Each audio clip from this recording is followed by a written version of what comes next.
Bom, boa tarde a todos. Agora de forma oficial, né, quero dar as boas-vindas a todos os nossos convidados a participar aí do nosso webinar, que tem como tema Dicas para a Declaração de Imposto de Renda à Pessoa Física, a DIRPF 2020.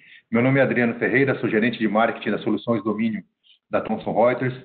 Nós, nesse tempo de crise, de pandemia, estamos todos aqui conectados, aqueles que interagirão com vocês, inclusive as nossas palestrantes.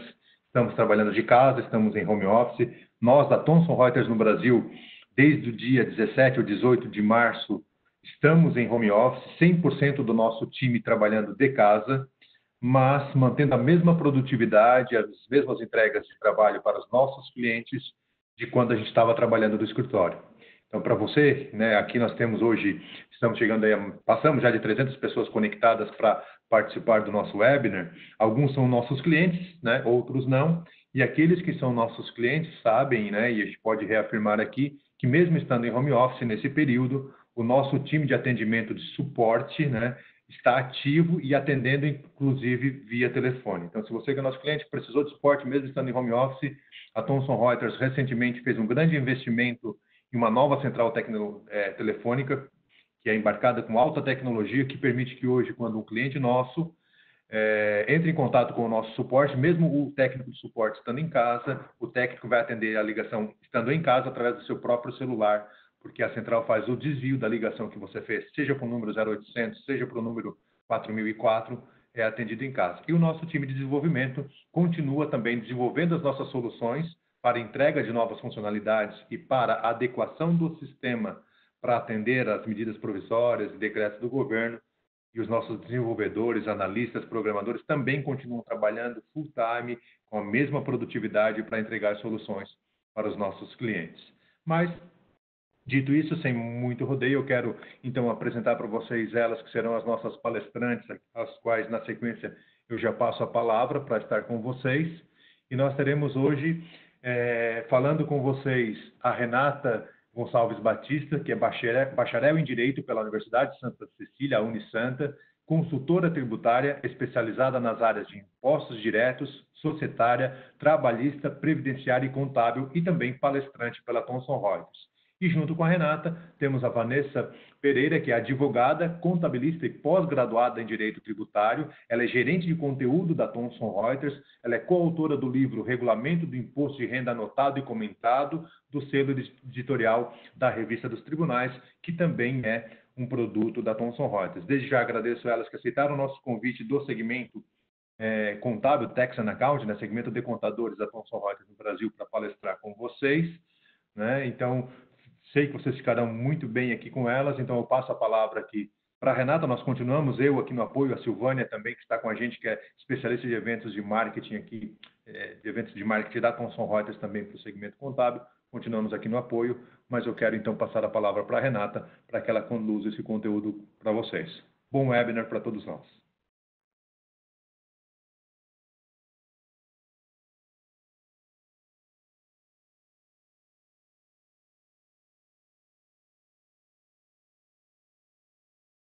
Boa tarde a todos. Eu sou a Renata Boroski, consultora da Thomson Reuters, da área de diretos, previdenciária e trabalhista. E hoje vou passar para vocês algumas dicas sobre preenchimento na declaração de imposto de renda da pessoa física. Antes de apresentar as dicas que nós separamos, que estão relacionadas com as dúvidas mais frequentes, aquilo que a gente mais recebe, a gente vai apresentar uma parte introdutória, porque é importante destacar para vocês obrigatoriedade, prazo, do qual nós tivemos prorrogação em razão da pandemia do coronavírus, os meios de apresentação, dentre outras regras básicas para a apresentação da declaração. Feito isso, nós separamos essas dicas, até para fins de planejamento tributário de vocês, algumas dúvidas bem recorrentes de como informar, se está ou não está obrigado, qual que é a melhor forma, incluir ou não incluir dependente. Então, isso no final, no nosso tópico de dicas, nós apresentaremos para vocês.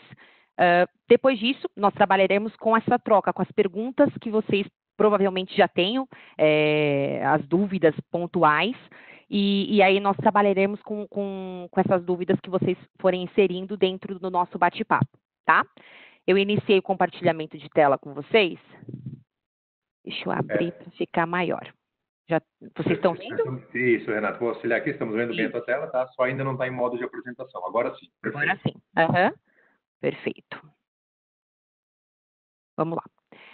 Anualmente, já tem um tempo que valores, eles não sofrem alteração, a gente está num sistema congelado, né? Mas anualmente, a Receita divulga instruções normativas acerca da obrigatoriedade. Basicamente, de ano para ano, são poucas as alterações que nós presenciamos. É mais alteração relacionada ao programa efetivamente, mas com relação a valores, limites de dedução para a parte de instrução, dependentes, isso já está congelado tem um tempinho. Mas a instrução normativa desse ano, que trata das regras de obrigatoriedade, dentre outras disposições para o correto preenchimento da declaração, é a instrução normativa 1924 de 2020. Então, nela, não tem uma abordagem ampla de parte de preenchimento nem nada, mas tem todas as regrinhas básicas de quem está obrigado, quem está dispensado, que tipo de bem entra no caso de dispensa, aqueles outros que devem ser apresentados, enfim. Essas regras básicas constam na Instrução Normativa 1924 de 2020. Em relação à obrigatoriedade, ela não tem alterado de ano para ano. Então, para esse ano, permanece o mesmo valor do ano passado, mas é super importante passar para vocês. Deixa eu subir aqui, pronto.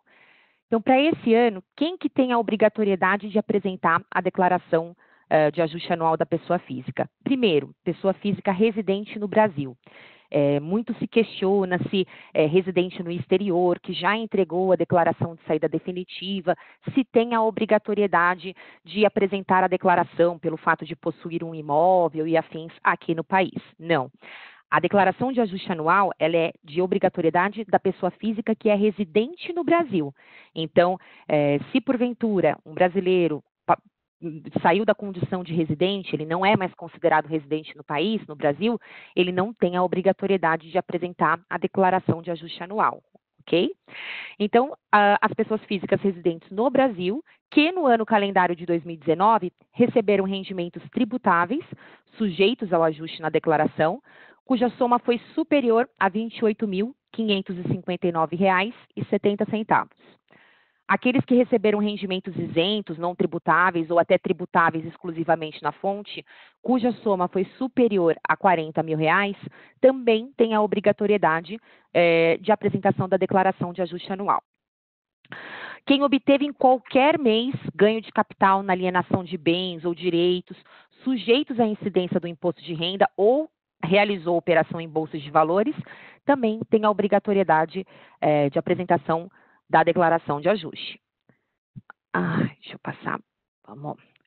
Em relação à atividade rural, ainda no que tange à obrigatoriedade, aqueles que obtiveram receita bruta em valor superior a R$ 142.798,50 e que pretenda compensar no ano calendário de 2019 ou posteriores prejuízo de anos calendários anteriores, aqueles prejuízos que já foram apurados, ou até mesmo do próprio ano calendário de 2019.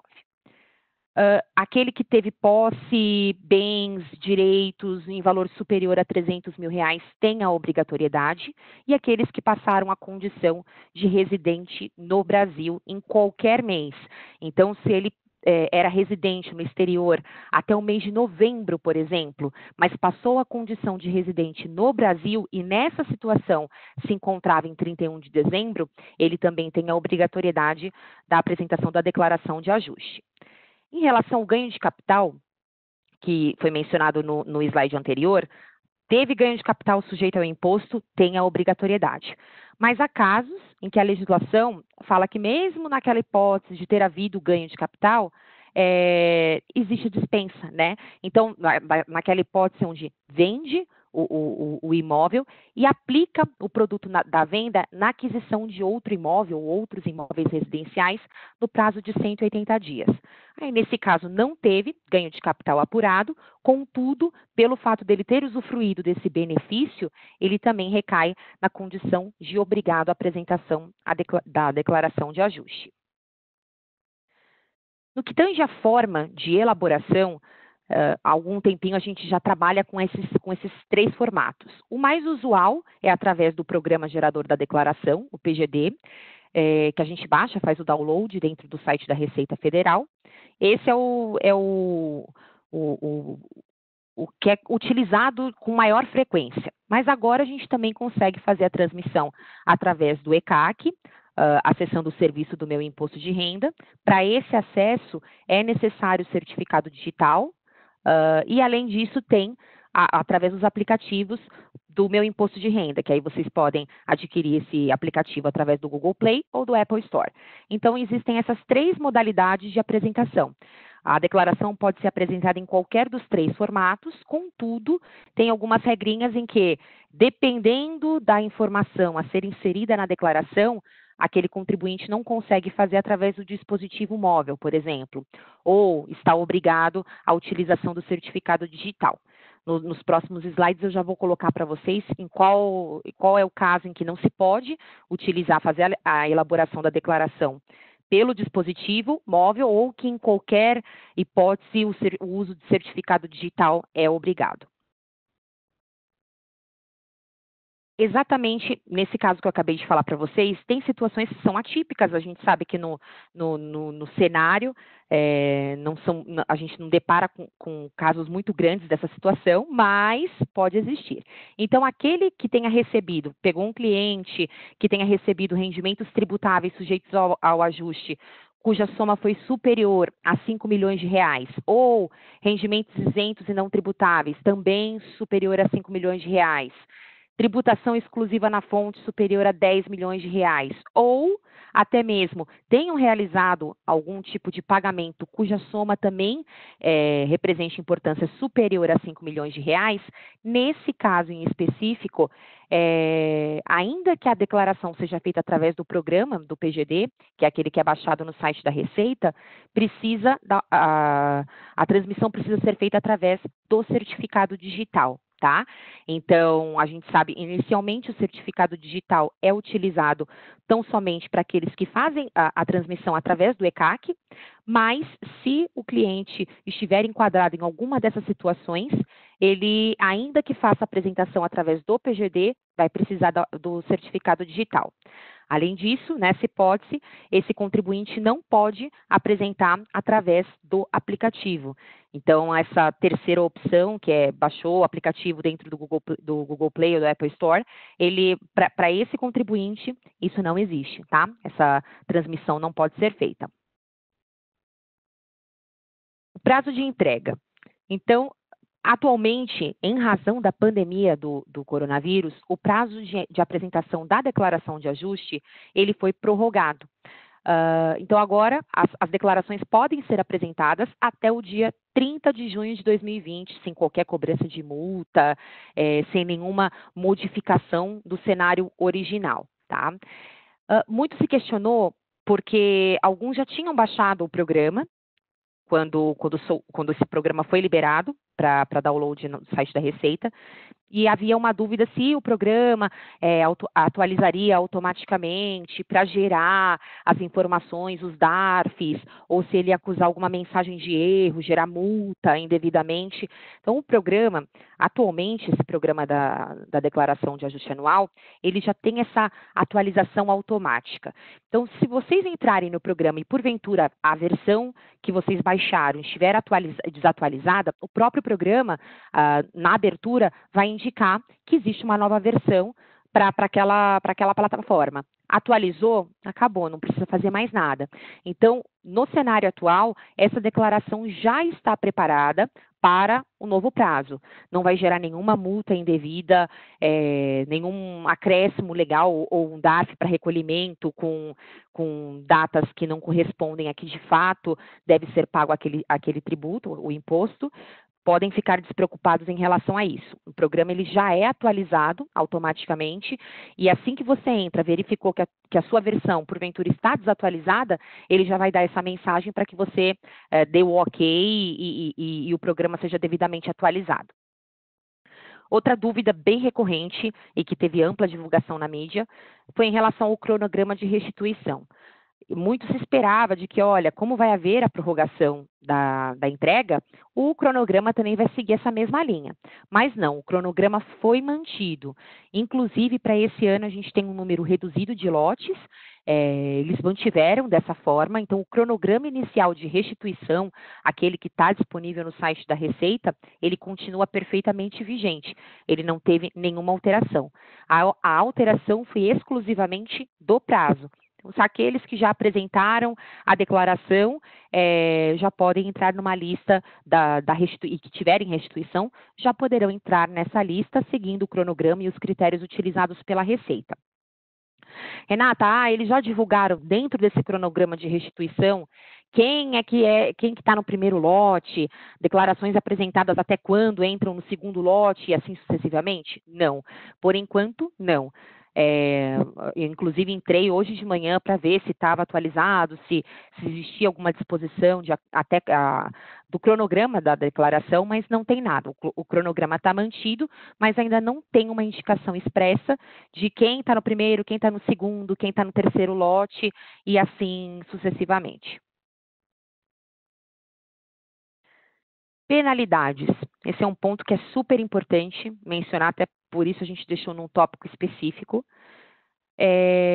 Qual que é a penalidade para a declaração de ajuste anual, quando ela é entregue depois do prazo, ou se aquele contribuinte não apresenta, no caso de obrigatória? Em relação à penalidade, o contribuinte está sujeito a multa de 1% ao mês calendário ou fração, de atraso, né, calculado sobre o total do imposto devido apurado naquela declaração, ainda que tenha sido integralmente pago. O valor da multa mínima é de R$ 165,74 e o valor máximo é de 20% do imposto de renda devido. Quando que se inicia a contagem dessa multa, tá? Então, vamos lá. A declaração tá para ser, o último dia dela é no dia 30 de junho. E aí eles colocam aquele horário até 23h59 e 59. Passou disso, apresentou meia-noite e 5, por exemplo, para o fisco, isso já é atraso. Então, o programa já vai gerar a multa correspondente àquela penalidade, ao atraso, ainda que tenha sido de 5 minutos, nesse exemplo hipotético que eu passei para vocês. No mesmo caso, você apresentou meia-noite e 5, teve outro contribuinte que apresentou no dia 10, por exemplo, ele vai ter basicamente a mesma multa, porque é 1% ao mês, não é diário, tá? É 1% ao mês, calendário ou fração. Então, não importa se você atrasou um dia ou 15, é 1% fechado dentro daquele mês calendário, ok? Multa mínima também, não importa, atrasou um dia, atrasou 5, atrasou 30 dias, a multa mínima sempre vai ter por base R$ 165,74. Então, a data, como eu mencionei para vocês, inicial para a contagem dessa multa é o primeiro dia de atraso. Então, se está previsto para o dia 30, até as 23h59 virou meia-noite para o fisco, isso já é atraso. Outra situação. Foi gerada uma multa e vocês têm restituição dentro daquela declaração de imposto de renda. Então, ele vai gerar para vocês provavelmente o valor de multa mínima de R$ 165,74, só que vocês têm um valor a ser restituído na declaração. Pode ser feita a compensação do valor que você tem a ser restituído com o valor da multa? Pode. Isso pode ser feito. Quando a multa for gerada, ela vai ter um prazo para pagamento. Não foi pago dentro desse prazo, para o fisco vai ficar em aberto, e aí ele vai compensar. Quando for restituir, você tem R$ 1.000 para restituir e a sua multa foi 300, ele vai tirar dos R$ 1.300 e restituir a parcela remanescente. Tá? Essa compensação, ela só vai ser automática se porventura vocês não pagarem o DARF correspondente àquela multa. Tá? Gerou o DARF, não pagou, aí sim, entrou em mora, se a intenção é justamente essa, fazer a compensação, deixa dessa forma. Quando o fisco for restituir o montante para vocês, ele vai deduzir a multa que foi gerada e que não foi paga dentro do prazo. Outro ponto, contribuinte desobrigado. Tem multa? Então, tem um contribuinte que não se enquadra em nenhuma daquelas condições de obrigatoriedade. E aí, ele não apresentou no prazo, mas procurou vocês posteriormente e falou, não, eu quero apresentar para atender algum critério administrativo específico, alguém pediu para apresentar declaração de imposto de renda, porque isso acontece bastante. Eles precisam apresentar a declaração por algum motivo, só que não estavam obrigados a ela. Então, algo burocrático, algum procedimento burocrático, às vezes banco para financiamento, ou até mesmo qualquer outro tipo de contrato que ele vai firmar e que peça a última declaração do imposto de renda, aquele que está desobrigado entra em pânico e acaba querendo apresentar. E aí, erroneamente, eles acham que terão multa, porque, eu estava desobrigado, mas eu apresentei depois do prazo, então vai gerar uma multa para mim. Não, se aquele contribuinte estava desobrigado da apresentação da declaração de ajuste, se ele fizer depois do prazo, não vai gerar nenhuma multa para ele, tá? Só na hipótese dele estar desobrigado. Então, ele não teve... Vamos colocar um exemplo hipotético. Ele não teve nenhum rendimento tributável, ou rendimento isento, ou até mesmo tributação exclusiva na fonte, não teve nada, mas ele tem bens no montante de 5 milhões de reais, por exemplo. Ele se enquadra na condição de obrigatoriedade de apresentar a declaração, mas não o fez. Aí, nessa hipótese, muitos acham, então está desobrigado, como ele não tem rendimento tributável, o programa não vai gerar multa. Engano, vai gerar. Por quê? Porque aquele contribuinte, muito embora não tenha rendimento dentro da declaração dele, ele estava enquadrado em alguma da situação de obrigatoriedade. Nesse exemplo ele tinha imóveis de 5 milhões de reais. E aqueles que têm de 300 para frente, eles têm a obrigatoriedade. Então, ainda que ele não tivesse rendimento tributável a ser inserido na declaração de ajuste, ele tinha esses bens. E aí ele se enquadrava numa condição de obrigatoriedade. Não o fez depois, vai ter multa. Ok? Em relação às deduções, essa também gera bastante polêmica, principalmente em relação a essas duas últimas que estão com valor congelado, é uma briga eterna, né? Mas na declaração de ajuste anual, são permitidas as seguintes deduções. Despesas médicas, só um ponto de atenção, essas deduções são permitidas no modelo completo. Quando a gente vai fazer a declaração, nós temos dois modelos, o simplificado e o completo, tá? Essas deduções especificamente desse slide são aplicadas tão somente para declaração no modelo completo. Então, quem apresenta no modelo completo pode deduzir despesas médicas, despesas escrituradas em livro caixa. E aí, Renata, o que entra dentro dessas despesas escrituradas em livro caixa? Então, se você é autônomo, se o cliente é autônomo, ele trabalha de casa, por exemplo, ele pode deduzir 1/5 das despesas de telefone, aluguel, luz. Então, todas aquelas despesas que eles chamam de despesas de custeio, ele pode deduzir, desde que devidamente escrituradas no livro caixa, em respeitado o limite de 1/5, ok? Pensão alimentícia, lembrando que pensão alimentícia, somente aquelas que são pagas em virtude de decisão judicial, acordo homologado judicialmente ou escritura pública. E isso também, acredito que alguns já devem ter se deparado com essa situação. Há muitos casos em que o acordo da pensão, ele é verbal. Então, não tem uma decisão judicial, não tem acordo homologado judicialmente e não tem nada em escritura pública. É só um acordo verbal. Nessa hipótese, de acordo com a legislação, o valor dessa pensão alimentícia, regra geral, não poderia ser considerado como uma dedução. Tá? Então, em relação à pensão alimentícia, a dedução é exclusivamente para as pensões que são pagas em virtude de decisão judicial, acordo homologado judicialmente ou escritura pública. Então, esse acordo verbal cairia por terra, teoricamente, não poderia ser aproveitado na declaração de ajuste. As contribuições para a Previdência Social, da União, dos Estados, do Distrito Federal e dos municípios. As contribuições para as entidades de previdência complementar domiciliadas no país. E aqui outro ponto de atenção é que a condição para que essas contribuições para as entidades de previdência complementar privadas sejam deduzidas da declaração daquele contribuinte é que o mesmo tem que ter contribuído para a Previdência Oficial. tá? Então, se tem um contribuinte que não contribui para a Previdência Social, não faz contribuição nenhuma, contribui exclusivamente para a Previdência Complementar, nessa hipótese, regra geral, ele também não poderia aproveitar essa dedução, porque a legislação condiciona ao fato de haver contribuição para a Previdência Social da União, dos Estados, do Distrito Federal ou dos municípios. As contribuições aos fundos de aposentadoria programada individual, FAP, desde que o ônus tenha sido do próprio contribuinte, tem parte que é pago pela empresa, e aí nessa hipótese isso não entra para fins de dedução.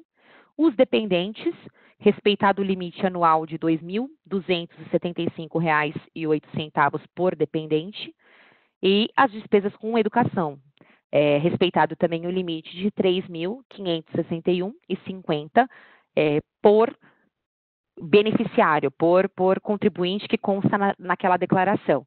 Então, se você estuda, o seu filho estuda, tem 2 filhos que estudam, o limite é individual, R$ 3.561,50 para um, R$ 3.561,50 para outro, R$ 561,50 para o outro, tá? É o limite individual. Ainda relacionado às deduções permitidas, como eu mencionei, aquelas que eu elenquei para vocês, só no modelo de declaração completa.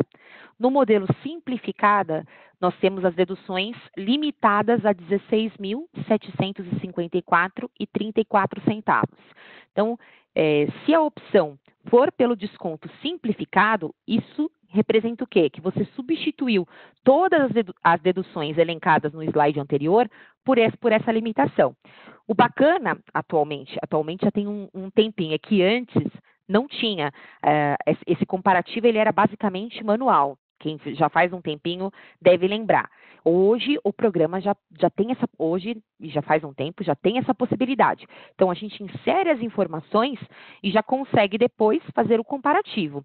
Qual que é melhor? O modelo simplificado ou o modelo completo? Depende, né? Se você, porventura, tem muitas despesas, talvez o modelo completo seja mais benéfico, né? O simplificado acaba sendo vantajoso para aqueles que têm poucos valores a serem abatidos, que os valores não têm um impacto, não chegam a esse montante, né, para fins de dedução. Então, mas essa opção é do contribuinte, a legislação não obriga, a partir de X tem que ser no modelo completo, outro simplificado, não tem isso, é um comparativo, é uma faculdade do contribuinte, vai avaliar de acordo com as informações que foram alimentadas no programa, e aí vocês conseguem constatar qual modelo que é melhor para aquele contribuinte. Em relação às novidades desse ano, da declaração desse ano, nós tivemos poucas em comparação do ano passado, pouquíssima coisa, mas nós destacamos algumas. Por exemplo, contribuição previdenciária do empregador doméstico. Não será mais permitida essa dedução, tá? Então, antes nós podíamos deduzir a contribuição patronal devida pelo empregador doméstico. Em razão da falta de prorrogação desse benefício, essa dedução não pode mais ser feita. Então, para essa declaração, não tem mais como fazer a dedução da parte patronal do empregador doméstico. Outra novidade, fichas de rendimentos recebidos acumuladamente. É possível informar nessa ficha a parcela isenta em razão da idade. Então, tem aquela isenção para 65 anos. Nessa hipótese agora, nessa ficha, vocês já conseguem colocar a parcela isenta ali, tá? Então, essa informação será habilitada somente na hipótese do contribuinte selecionar a opção ajuste anual para os rendimentos recebidos acumuladamente. Então, quando ele seleciona essa opção de que o rendimento está sujeito ao ajuste anual, esse campo de parcela isenta, ele é habilitado. Outra novidade é a possibilidade de doação diretamente na declaração de ajuste para os fundos controlados pelos conselhos de idosos. Então, as doações para os fundos dos idosos, ela pode ser feita diretamente na declaração de ajuste anual. Agora eu vou passar para vocês um pouquinho sobre algumas dicas. Nós separamos as que caem de uma forma mais recorrente no setor da consultoria, através de telefone, plantão online e afins. Primeiramente, acho que a dúvida mais frequente é exatamente essa. A declaração, o que é mais vantajoso? Apresentar junto ou separado? O casal, apresenta junto ou separado? Inclui ou não inclui dependentes?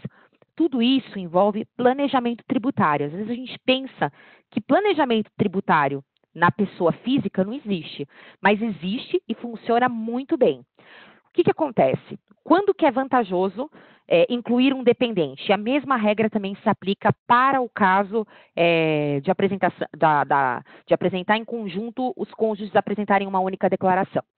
Primeiramente, tem que ver qual que foi... olha, tem o marido, por exemplo, tá?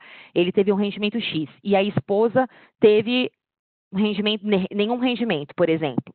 Nessa hipótese, como não soma, não tem base para somar o rendimento, é uma situação que oferece vantagem para apresentação em conjunto, apresentação junto, né? Por quê? Porque aí a gente não vai ter a soma dos rendimentos. Agora, suponhamos, o marido tem um rendimento X durante o ano, R$200 mil. A esposa tem R$250 mil.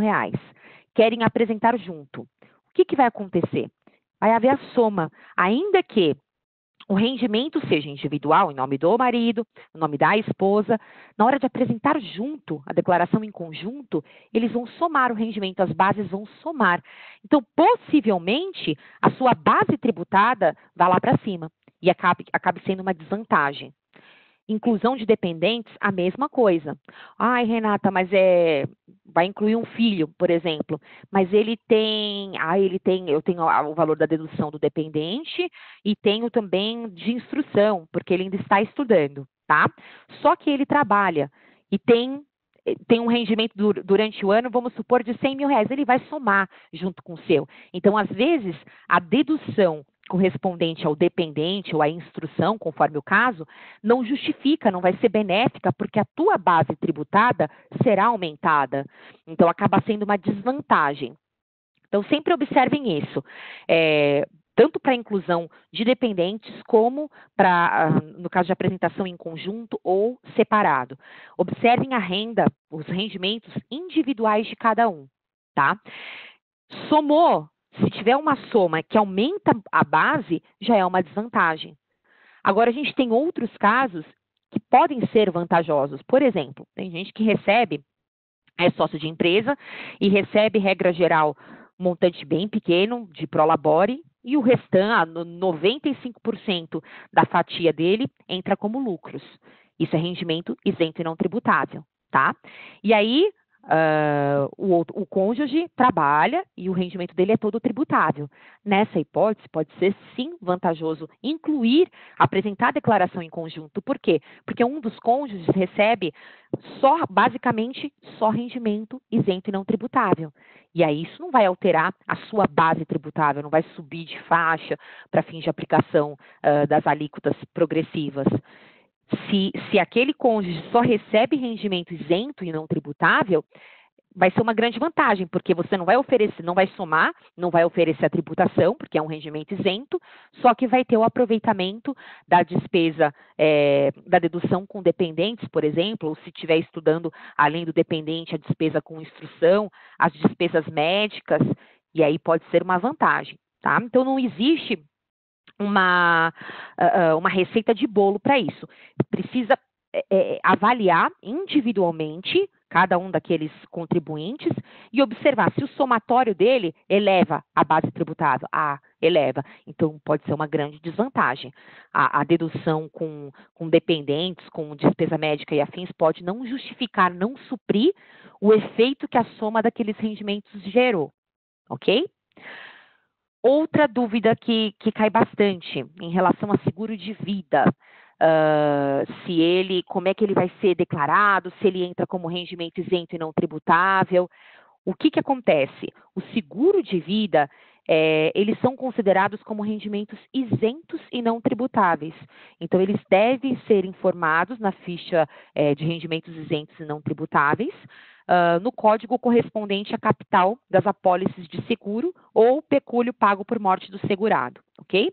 Então, esses valores que são recebidos decorrentes de seguro de vida por morte, né, do beneficiário, eles são considerados como rendimentos isentos e não tributáveis. PLR, também, como teve alteração na legislação, nem tão recente, mas isso ainda é objeto de dúvidas. PLR, como é que deve ser informada? A PLR, atualmente, é considerada como um rendimento isento e não tributável. É considerado como um rendimento sujeito à tributação exclusiva na fonte, tá? Então, tem a PLR, recebeu a PLR, esse montante vai entrar na ficha de rendimentos sujeitos à tributação exclusiva na fonte. Anteriormente, a gente tinha regrinhas diferenciadas para o PLR, entrava como rendimento sujeito sujeito à tabela progressiva normal, mas essa legislação já foi alterada e atualmente a tributação é exclusiva na fonte, tem campo específico para a PLR. Outra dúvida bem recorrente, VGBL e PGBL, como que declara? Primeiro, um é dedutível e o outro não é dedutível. Qual que é dedutível, Renata? PGBL é o plano que é dedutível até o limite de 12% dos rendimentos tributáveis. Nesse caso, o plano PGBL, ele é informado na ficha de pagamentos efetuados e no momento do resgate você acaba tributando o valor total. Já o VGBL, ele tem basicamente uma natureza de seguro, então ele não é dedutível, como o PGBL, não tem como efetuar a dedução, ele é informado na ficha de bens e direitos, contudo a vantagem dele está no resgate. Por quê? Porque quando você resgata, você só tributa o rendimento produzido.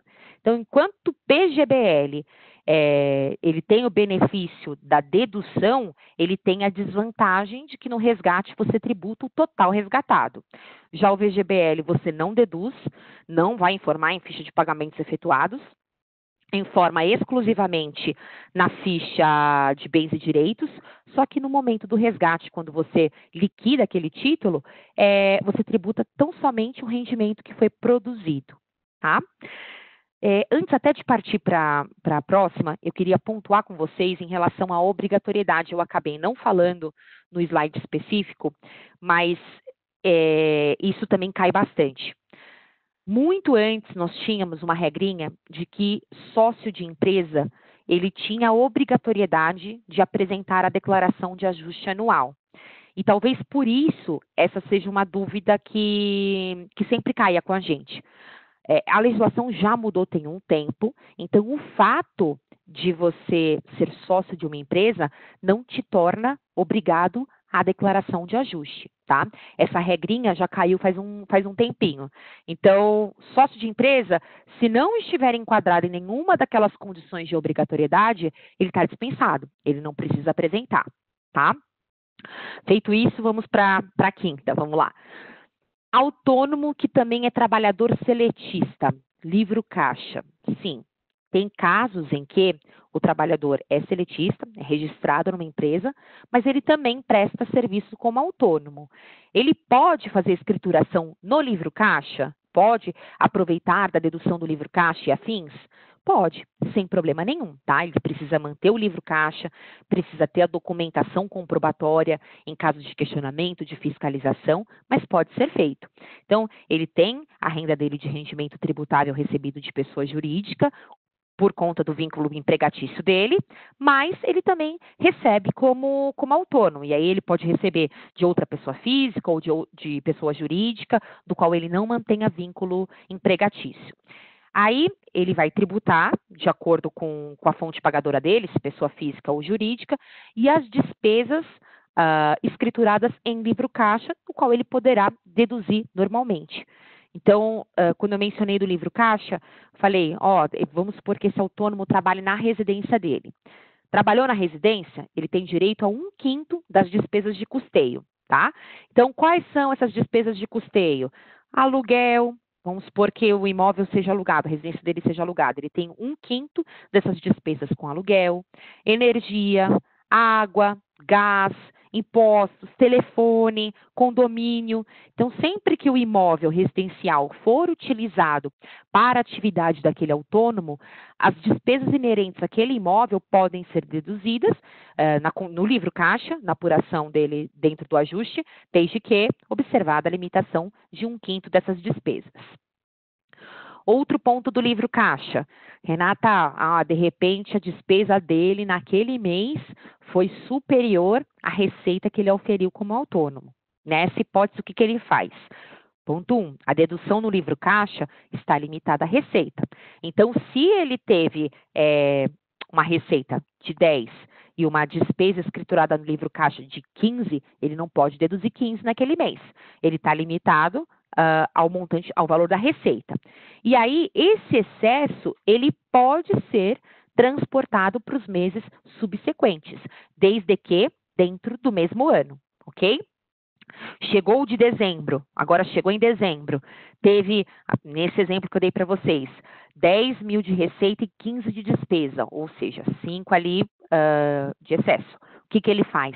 O de dezembro não tem como transportar para o mês seguinte, porque ele não pode virar o ano, tá? Então, esse excesso de despesas que porventura vocês observem durante o ano calendário, eles podem ser transportados para os meses subsequentes, só que não pode virar o ano. Então, virou 2020, não pode levar para 2021. Rendimentos do MEI. Acho que grande parte de vocês já deve ter se deparado com uma dúvida, com essa dúvida. O MEI, ele acaba gerando uma confusão porque as pessoas acabam confundindo a personalidade jurídica com a pessoa física. Não, são institutos diferentes, tá? Não combinam. MEI é a pessoa jurídica, pessoa física é outra coisa. Então, os rendimentos do MEI, aí ele na qualidade de pessoa física, eles têm algumas tratativas, algumas observações. Quais sejam? Não é tudo que você aufere como MEI que entra na sua pessoa física isento. Não. Tal como no lucro presumido, por exemplo, existe uma limitação sim. Se aquele MEI adotar a escrituração contábil completa, é outros 500. Por quê? Porque aí ele tem uma escrituração contábil completa que demonstra o lucro efetivo dele, do qual ele conseguiu distribuir. Aí, nessa hipótese, o lucro contábil que foi apurado pode ser distribuído como rendimento isento e não tributável. Agora, na grande maioria das vezes, o MEI não tem essa escrituração contábil completa.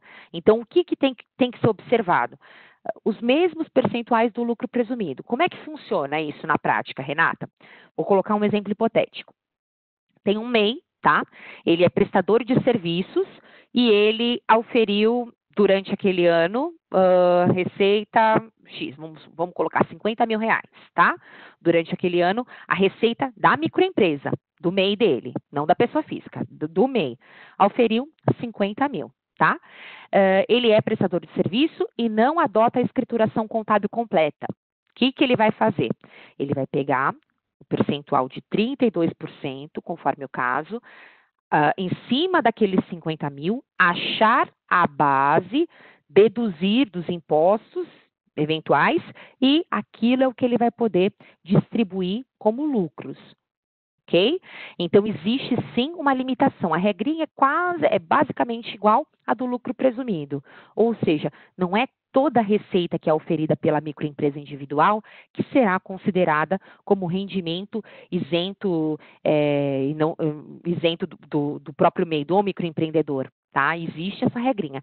Se esse MEI adotar a escrituração contábil completa, perfeito. O lucro que ele apurar contabilmente é aquele que ele pode distribuir e será considerado como isento. Agora, se ele não adota a escrituração contábil completa, ele só pode distribuir a título de lucros o resultado da aplicação do percentual, ou de 8%, se for numa atividade comercial, de 32%, de 16%, conforme a atividade dele, tá? Aí somente esse valor é que vai entrar como rendimento isento e não tributável. Ah, Renata, só que assim, ele teve 50 mil e 5 de despesa. tá? Ou seja, 45. Tem muitos que entendem que, eu tive isso, então é 45 mil que eu vou jogar de lucro. Não. Se não tiver a escrituração contábil completa, não dá para afirmar que foi 45 mil, tá? E se vocês, porventura, adotarem essa prática, tem que ver a limitação do que é isento e do que vai entrar como rendimento tributável. Então, a aplicação dos percentuais deu 10 mil, tá? Só que ele acabou tirando 25. Então, 10 mil ele lança como rendimento isento e não tributável, e os outros 15 ele vai lançar como rendimento tributável recebido de pessoa jurídica. Outro ponto, valor do bem, transferência causa-morte, no caso de herança. Aqui é bem para planejamento, é uma dica que pode acontecer com clientes de vocês. No caso, quando tem um falecimento, uma pessoa e ela tem bens, e esse imóvel foi adquirido até 69, por exemplo, ou até 88, que aí tem aqueles percentuais de redução, tá? Regra geral, para não ter apuração do ganho de capital, é preciso transferir pelo mesmo valor do qual o falecido declarava. Então, ele adquiriu o imóvel há muito tempo e declarava por 50 mil, só que o valor de mercado desse imóvel está 500 mil, por exemplo. Se esse bem tiver algum fator de redução, principalmente no caso de ter sido adquirido até 69, isso é um ponto, uma vantagem, tá? Para quem está recebendo. Por quê? Porque aí essa transferência pode ser feita por valor de mercado. A transferência, no caso de causa-mortes, pode ser feita, regra geral, pelo valor de mercado ou pelo valor constante na última declaração do falecido. Normalmente se faz a transferência pelo valor da última declaração, por quê? Para evitar pagar o ganho de capital. Mas a gente tem que estudar muito bem, porque às vezes tem fator de redução, como é o caso desses bens que foram adquiridos até 69 ou de 70, 71, 72 até 88, que eles têm fatores de redução, têm percentuais de redução. E esses percentuais, eles são aplicados, inclusive, na transferência causa-mortes, tá? Então, isso pode ser uma vantagem para quem recebe, porque se aquele bem adquirido pelo falecido foi em 65, por exemplo, ele está com um valor totalmente defasado, muito provavelmente, e você pode fazer a transferência pelo valor de mercado sem o pagamento do ganho de capital através do espólio. Não precisa pagar, por quê? Porque quando você for preencher o programinha do ganho de capital e indicar o ano de aquisição daquele imóvel, ele já vai aplicar os fatores de redução e aquele bem vai estar com um fator de redução 100%, tá? E, no caso, esses adquiridos até 69. Ainda em relação aos bens, ponto de destaque para vocês também é que quando a gente tem transferência, doação, ou até aquisição, muitos se respaldam, ficam presos ao valor do IPTU, ao valor que consta na escritura. Não, nem sempre esse é o valor, tá? Para o fisco, o que importa? O quanto você efetivamente pagou. Então, eu paguei naquele imóvel 100 mil reais. Mas na escritura ele está como 250. Não, o valor que você vai declarar é o valor que você pagou, qual seja 100 mil. Não importa o valor de escritura, não importa o valor que consta no IPTU, não é por ele que você vai declarar vai inserir, vai precificar aquele bem. Você vai colocar o preço, o custo daquele bem, naquilo que você efetivamente pagou.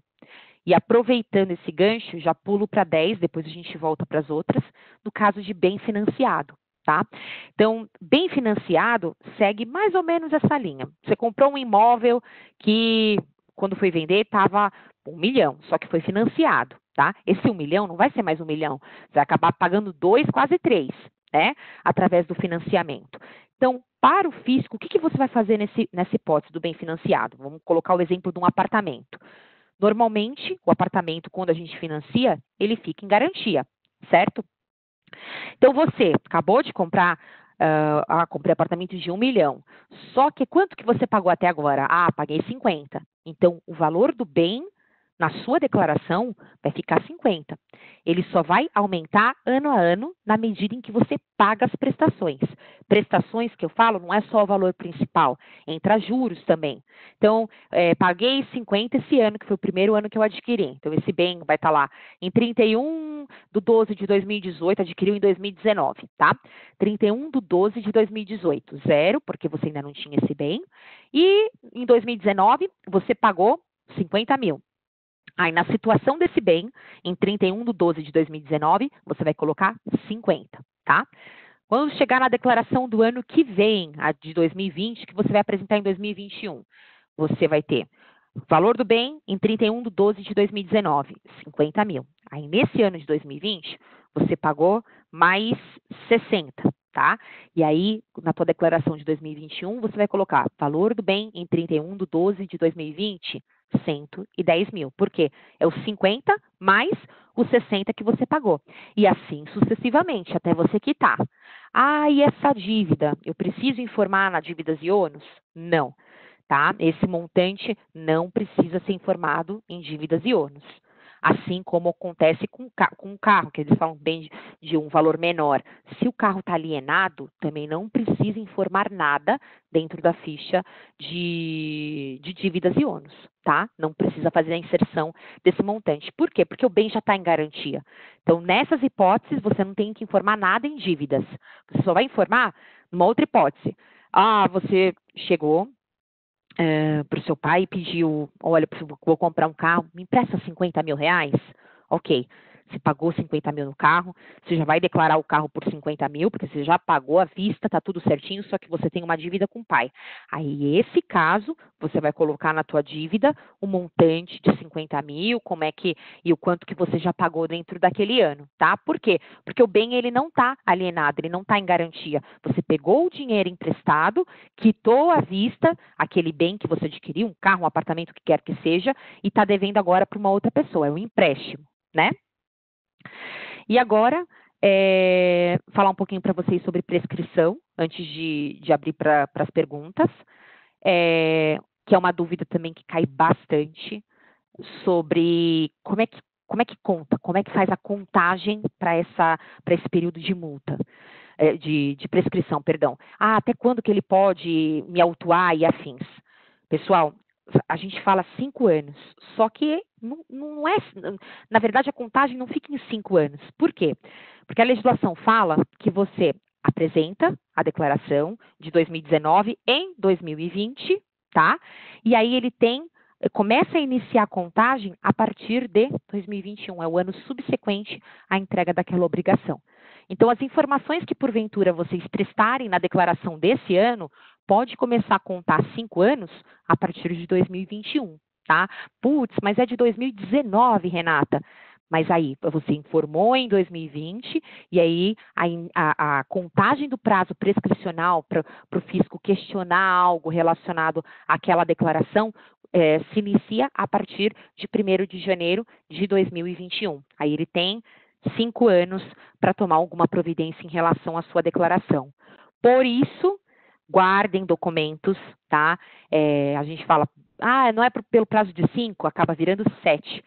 Guardem documentos, porque não é incomum que passado 2, 3 anos, o fisco questione, queira alguma documentação relativa a alguma operação que vocês inseriram na declaração de ajuste, tá? Ah, mas eu já tive a restituição do imposto de renda. Isso não impede fiscalização futura. Só o que vai impedir a fiscalização é, de fato, a prescrição, tá? Então, prescreveu, não tem mais como cobrar. Mas enquanto não está prescrito, o fato de você ter recebido a restituição não impede que futuramente o fisco constate, veja alguma incorreção dentro da sua declaração e busque justamente para esclarecimento. Eu quero documento daquela operação. Então, guardem todos os documentos de operações que foram informadas dentro da declaração de ajuste anual de vocês, para evitar qualquer tipo de questionamento por parte do fisco, tá? Pessoal, eu vou abrir aqui para perguntas. Rê, Deixa eu ver. Oi? Está estourando o tempo, né? Foi muito bacana a sua apresentação. Eu vou selecionar, então, aqui algumas perguntas, tá? A gente não vai conseguir responder todas. Eu vou responder algumas para vocês. Perfeito. E as demais, a equipe do Adriano vai responder para vocês por e-mail, tá? Eu já anotei aqui todas e a gente vai responder. A Macev Lacasas perguntou: como informar na declaração compra e venda de bitcoins? Bitcoins, para a Receita Federal, porque existe a definição para vários institutos, para várias áreas, né? Para a Receita Federal, é considerado bem direito. Então, na declaração, você vai colocar lá na ficha bens e direitos, como outros bens. Existe uma pergunta e resposta da Receita Federal, que é a 445, que traz essa orientação. E a tributação, ela é feita como ganho de capital. Ela vai ser feita só quando houver a alienação do Bitcoin. Outra perguntinha. Beneficiário de pensão alimentícia que recebeu valor inferior a R$ 28.559,70 é obrigado a declarar o IR? Não. Se ele é beneficiário de pensão alimentícia é um rendimento tributável. E aí entra naquela regra que está dispensada a apresentação. Rê, se você quiser complementar algum ponto, fica à vontade, tá? Ok. O que mais? Vamos para uma bem bacana aqui do finalzinho. O Alisson pergunta: e se eu quiser lançar o valor total do bem em bens e direitos e lançar a dívida em dívida e ônus? Alisson, não é uma faculdade, né? Na verdade, você precisa obedecer à regra que a Receita Federal determina. Então, se o seu bem adquirido, ele está alienado, ele foi dado em garantia, você tem que lançar somente em bens e direitos, ano a ano, os valores que você pagou, né, até que no final do financiamento você vai ter o valor total do bem, e lançar em dívida e ônus nenhum tipo de valor. Nesse mesmo sentido, a Gabriele Arruda pergunta: comprei um automóvel financiado e ainda peguei um empréstimo para dar entrada. Como declaro os dois? Bom, o empréstimo você vai sim declarar como dívida e ônus, porque você pegou emprestado um dinheiro, né, de alguma instituição financeira. E o automóvel vai seguir a mesma regra, tá?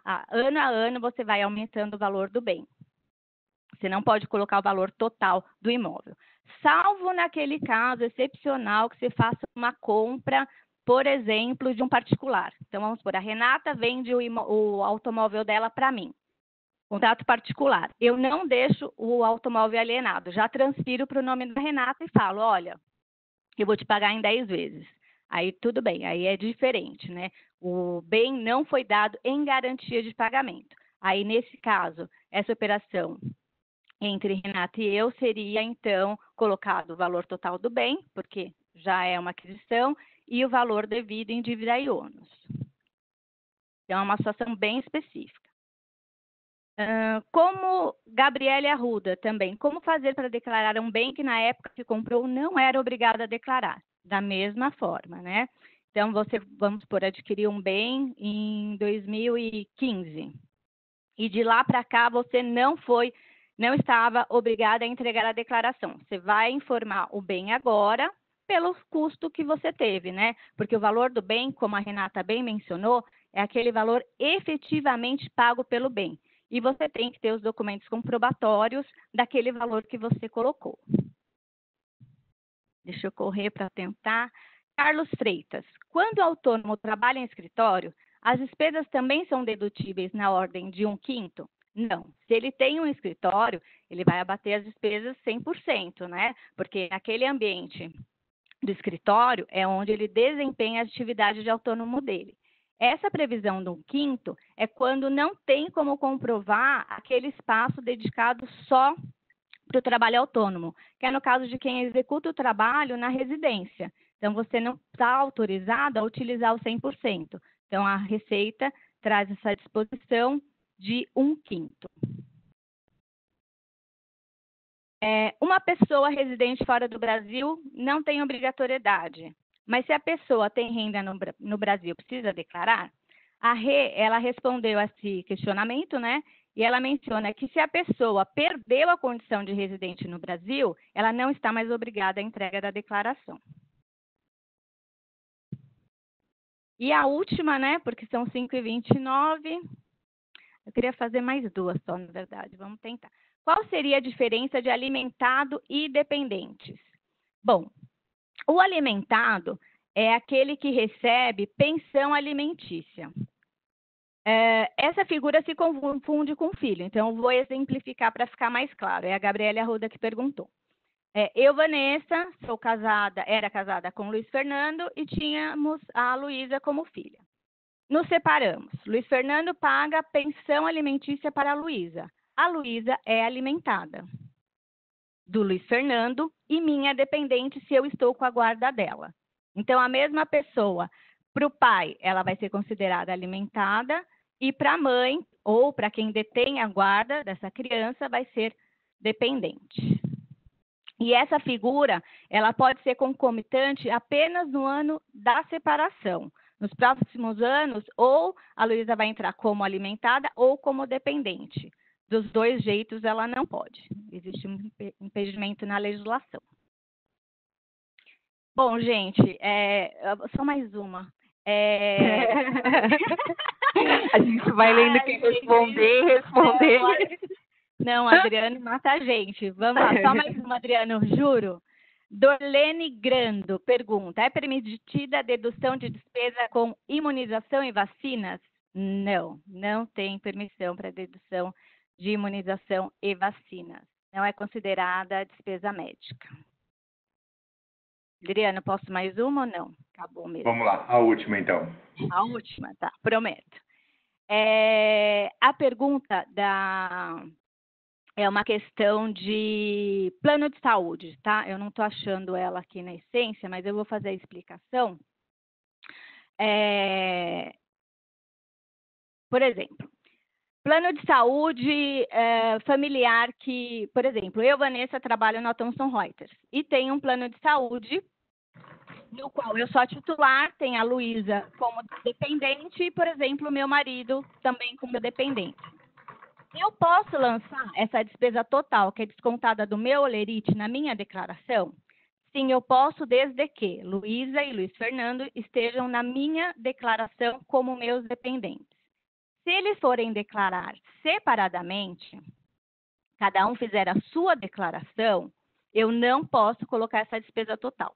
Eu vou ter que colocar a minha despesa, porque no informe de rendimentos vem separado, e Luísa vai colocar a parte dela e o Luiz Fernando vai colocar a parte dele. Ah, Vanessa, mas eles não pagaram esse valor. Eles vão poder colocar lá mesmo assim? Sim, porque a Receita Federal traz essa previsão legal em perguntas e respostas e fala que não precisa comprovar quem fez o pagamento quando sejam pessoas da mesma entidade familiar. Então, pai, marido, esposa e filhos. Então, sendo da mesma entidade familiar, não importa. O Luiz Fernando vai colocar como despesa, Luísa vai colocar como despesa, ainda que eu que tenha pago o valor total por desconto em folha. Adriano, agora acabou. Perfeito. Primeiramente, parabéns, Renata, parabéns, Vanessa. Eu vejo várias pessoas aí pelo bate-papo agora dando feedback, dando parabéns para vocês. Ótimo conteúdo. De fato, faltou tempo, né? Mas a gente quer respeitar o tempo e também a gente tinha programado para 1 hora e respeitando o pessoal que se programou, fechou a agenda para essa 1 hora. A gente também não quer prejudicar e por isso a gente encerra, mas agradece de uma forma muito especial a todas as pessoas da classe contábil que se juntaram a gente nesse webinar. Chegamos a ter mais de 400 pessoas conectadas no mesmo momento com a gente, então a gente agradece imensamente. Espero, Vanessa e Renata, que essa parceria que a gente começa agora como Thomson Reuters se prolongue em outros webinars, porque vocês trouxeram excelente conteúdo, de excelente qualidade, com uma excelente didática de apresentação também. Para aqueles que estiveram com a gente, nós vamos providenciar, num tempo hábil, né, consolidar as perguntas que chegaram pelo chat, responder essas perguntas, transformar isso num arquivo PDF e enviar para vocês posteriormente por e-mail, tá, para que vocês tenham acesso às perguntas e às respostas também das nossas especialistas. Tá? Então, vai depois um e-mail para vocês com agradecimento da participação, o link da gravação, esse webinar ele foi gravado, então vocês terão acesso à gravação posterior a essa data, e também vai um link para vocês avaliarem numa pesquisa o evento para que a gente possa cada vez mais melhorar os nossos webinars. Fica aqui o convite para vocês participarem, já posso afirmar para vocês que na próxima segunda-feira, agora dia 27, às 17 horas, nós teremos um painel com 3 contadores de diferentes regiões do país, um do Sul, um do Sudeste e um do Nordeste, falando sobre desafios e oportunidades que os escritórios contábeis estão enfrentando por causa da crise da Covid-19. Então, fica aqui o convite, mais uma vez o meu agradecimento e o meu muito obrigado a você que esteve com a gente, e especialmente a Renata e a Vanessa. Nós que agradecemos. Obrigada. Obrigada a todos. Só reforçando que nós responderemos todos os questionamentos. E, Adriano, estão perguntando se a gente vai mandar o PPT. Eu não vejo problemas. Se vocês não têm problema, a gente manda. A gente manda. Tá Se ótimo. vocês liberam, a gente manda junto, tá bom? Tá bom. Caminharemos. Gente, obrigado. Um abraço. Gente. Fiquem Bom bem. final de semana. Tchau, tchau. Obrigada. Boa tarde. Bom final de semana. Tchau, obrigada também.